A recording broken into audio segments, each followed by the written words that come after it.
Регионални вести на телевизија КИС за првиот ден од оваа работна недела. Со пригодна воена свеченост во тетовската касарна Кузман Јосифовски Питу, денес беше одбележан денот на единицата 27 август. Овој ден е востановен во спомен на 15-тата поречка ударна бригада, формирана 1944 година.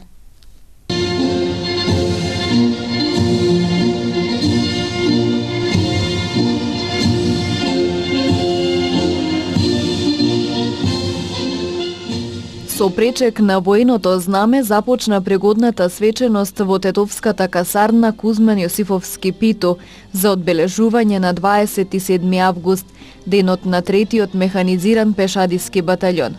По пречекот беа интонирани химните на Република Македонија и на армијата, а војниците и присутните со едноминутно молчење им одадоа почит на сите загинати припадници на Народно-ослободителната војска и на армијата.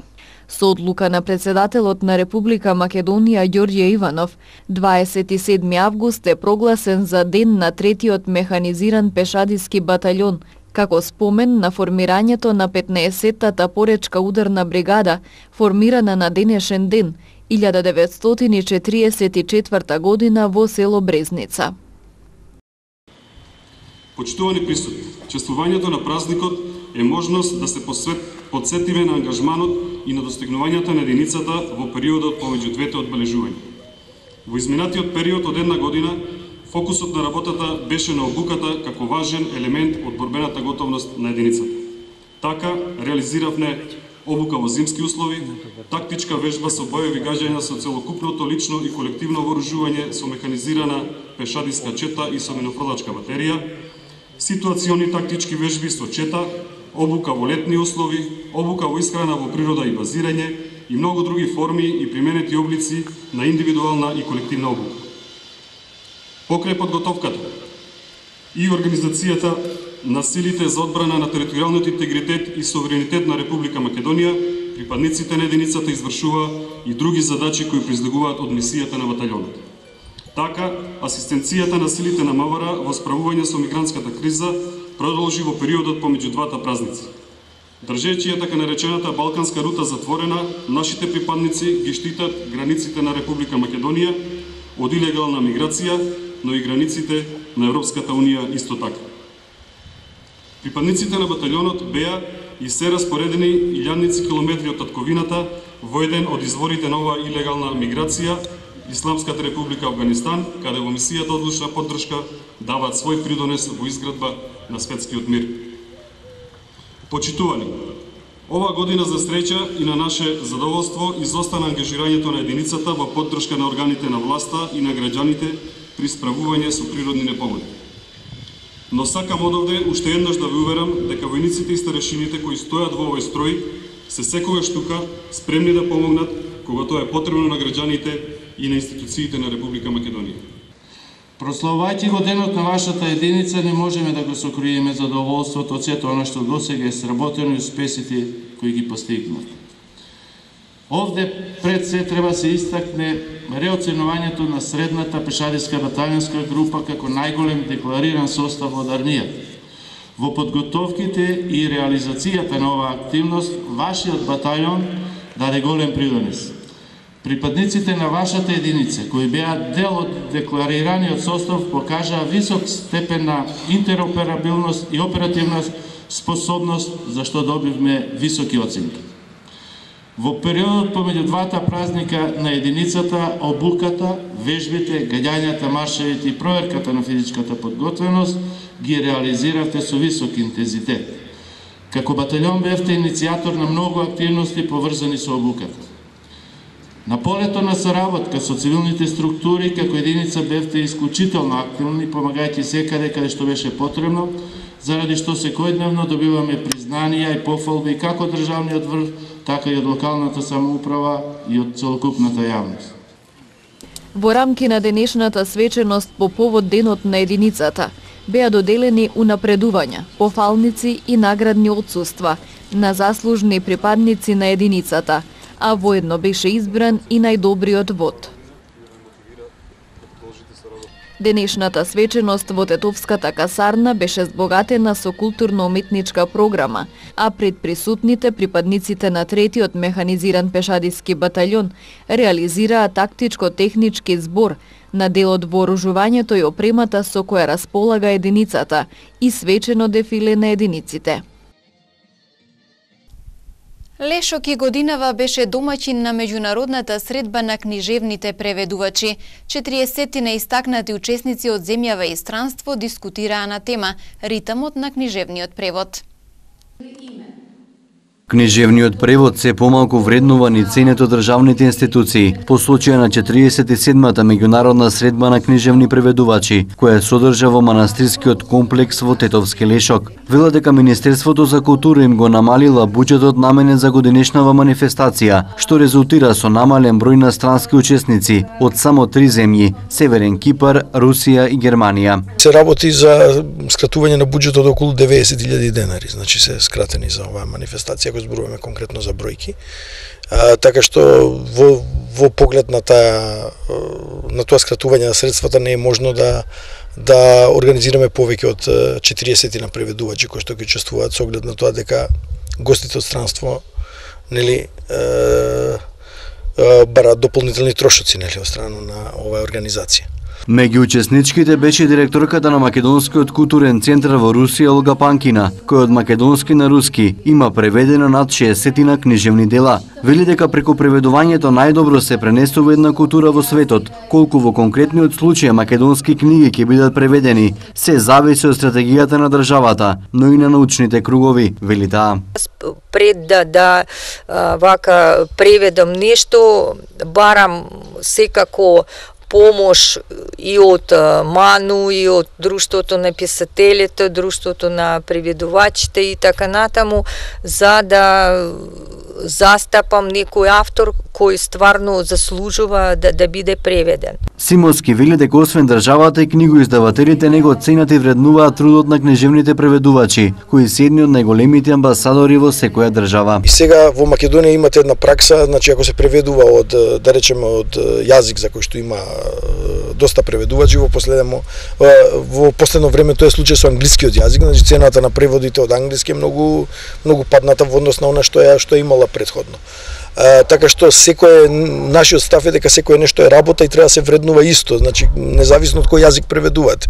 Дали преведувате од српски или преведувате од англиски или преведувате од германски, шпански, нели? Годинешнава тема на средбата на книжевните преведувачи гласеше ритмот во книжевниот превод.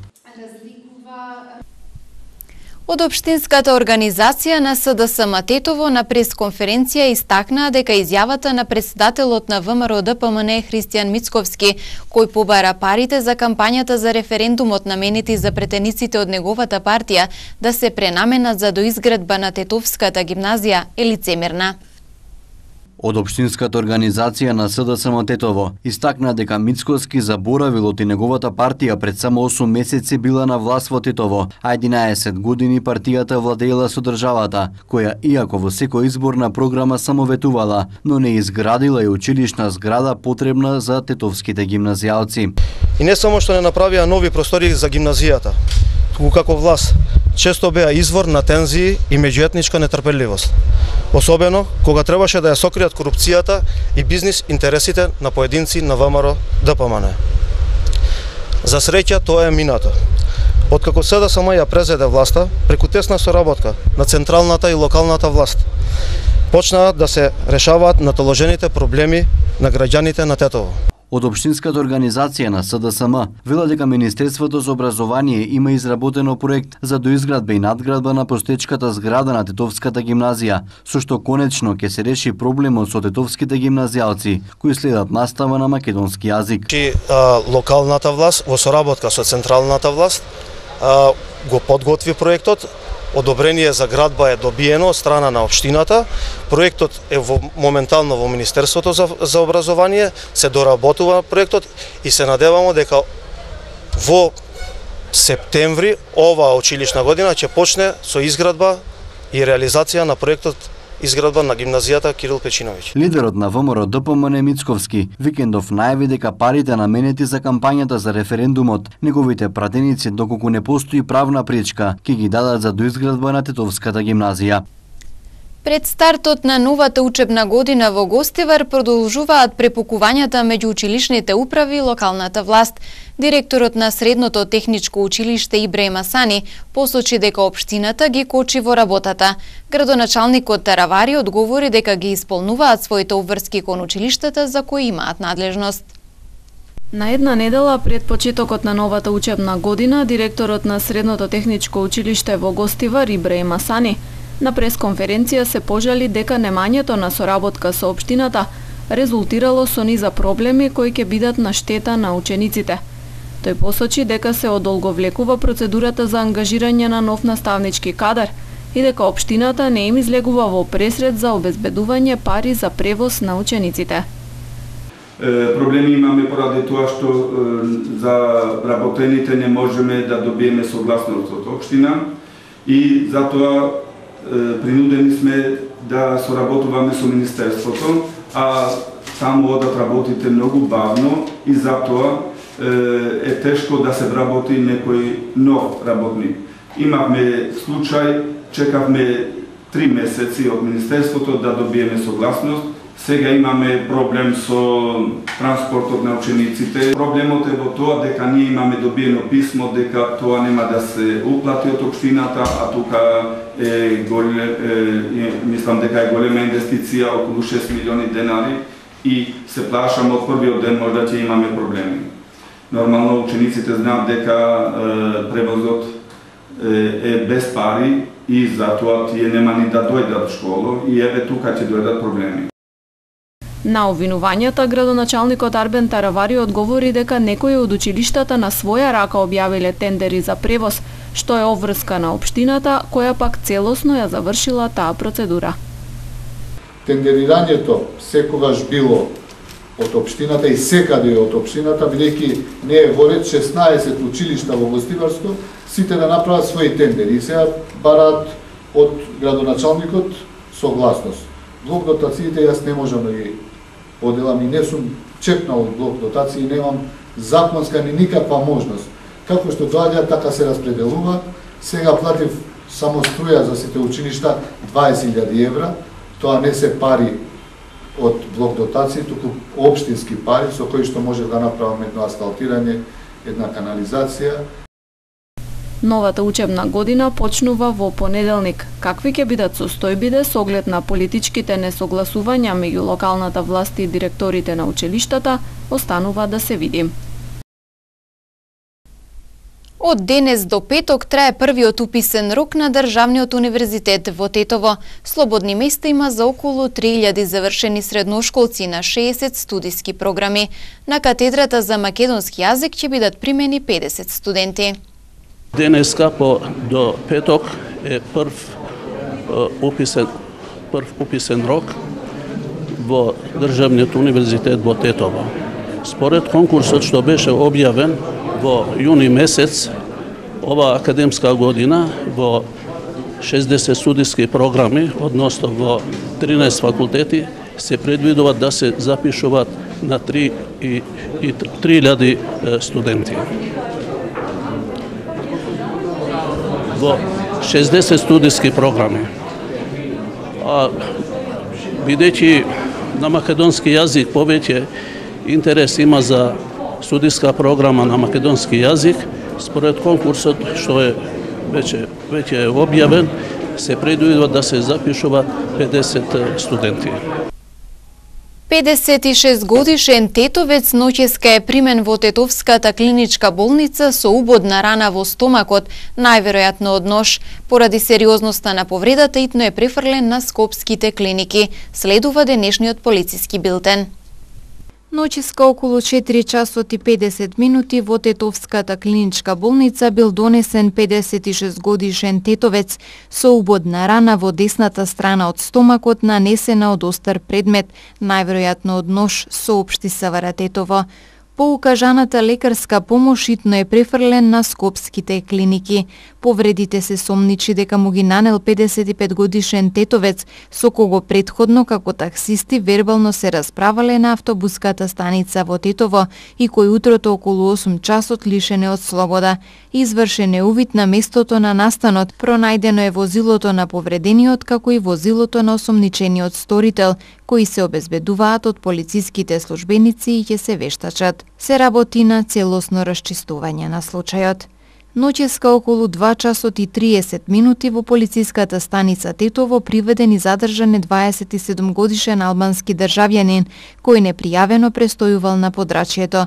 Како што соопшти СВР Тетово, при приведувањето пронајден и одземен му е нож.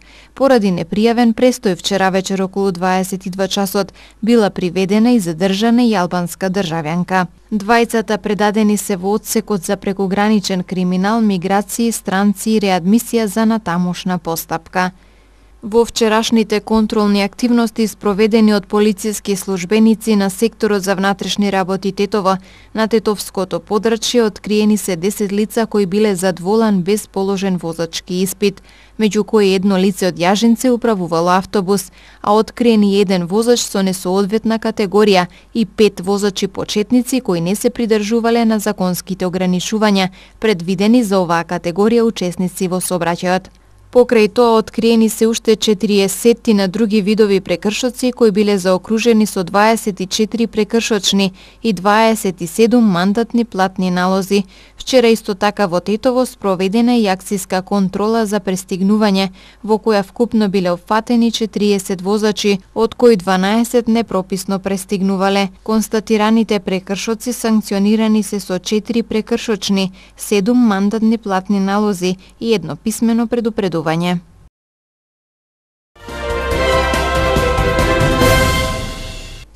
Надлежен јавен обвинител од Основното јавно обвинителство Гостивар раководеше со увидот на лице место во семејната куќа во Дебар, каде што според првичните сознанија беше извршено убиството на тричлено семејство, маж, жена и нивната 14 годишна ќерка. При тоа јавниот обвинител издаде наредба за обдукција на починатите лица, како и наредба за вештачење на сите траги и материјални докази пронајдени на лице место. По наредба на јавниот обвинител беа земени парафински ракавици и беше извршен претрес во домовите на неколку лица со кои жртвите во последниот период поинтензивно контактирале, но се уште нема осомничен извршител на кривичното дело. Дополнително ќе бидат детално сослушани сите лица кои ги познавале жртвите и кои би можеле да помогнат за расветлување на случајот. Македонија се уште нема стратегија за зелените пазари, а се повеќе се намалува и бројот на закупци на тезги поради сивата економија, нелојалната конкуренција и одливот на млади од државата. Како што беше речено денеска во Стопанската комора на Македонија, и натаму е актуелна камионската продажба надвор од пазарите. Особено се интензивира на есен, но државата презема соодветни ефикасни мерки за нејзино спречување. Пазарџиите очекуваат новиот закон за трговија на зелените пазари да регулира многу прашања. Законот меѓу другото предвидува тезгаџиите да имаат легитимации, што строго ќе ја дефинираат нивната дејност и ќе укажуваат што точно продаваат, но и да плаќаат придонеси за пензиско и здравствено осигурување по минимална тарифа, како за индивидуални земјоделци. Со новиот закон се регулира работењето на корисниците на зелените пазари, значи генерално со тоа што прво, секој учесник, односно корисник на продажно место на зелените пазари мора да поседува лиценца со која што децидно ќе биде, значи, одредено со која дејност ќе се бави, значи што ќе продава на самото продажно место. Плаќањето на социјално осигурување ќе биде задолжително, значи како и за пензиско и инвалидско осигурување, така и за здравствено осигурување.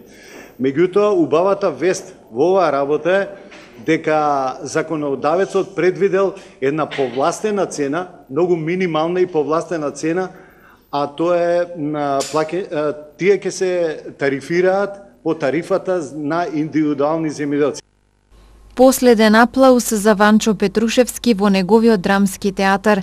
Джинот од македонската актерска сцена Ванчо Петрушевски својата кариера ја помина во драмскиот театар уште од 1975 година, па се до неговото пензионирање. Драмски беше местото каде што тој ги доби најдолгите и најискрените аплаузи во својата кариера.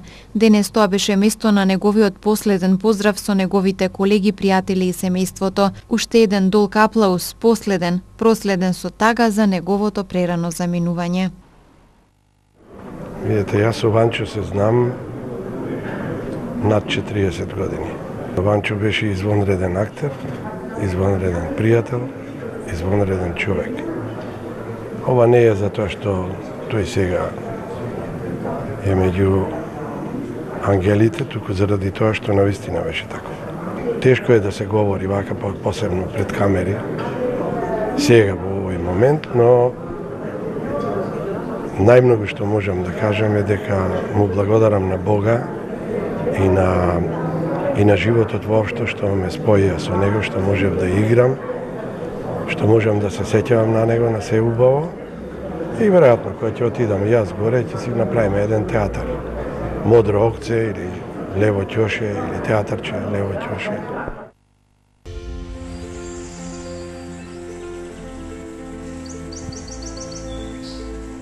Времето денес беше облачно и посвежо, наместа со поројни врнежи од дожд, грмежи и засилен северен ветер. Утринската температура се движеше од 14 до 19 степени, а дневната од 20 до 25 степени. УВ индексот изнесуваше 4.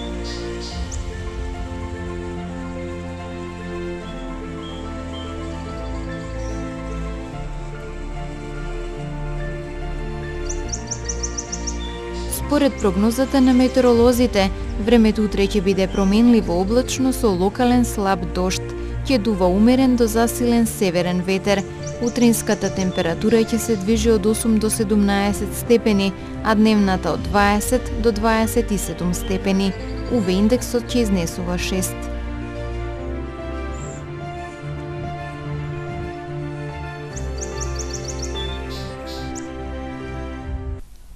Ви благодарам за вниманието со кое не следевте. Пријатно!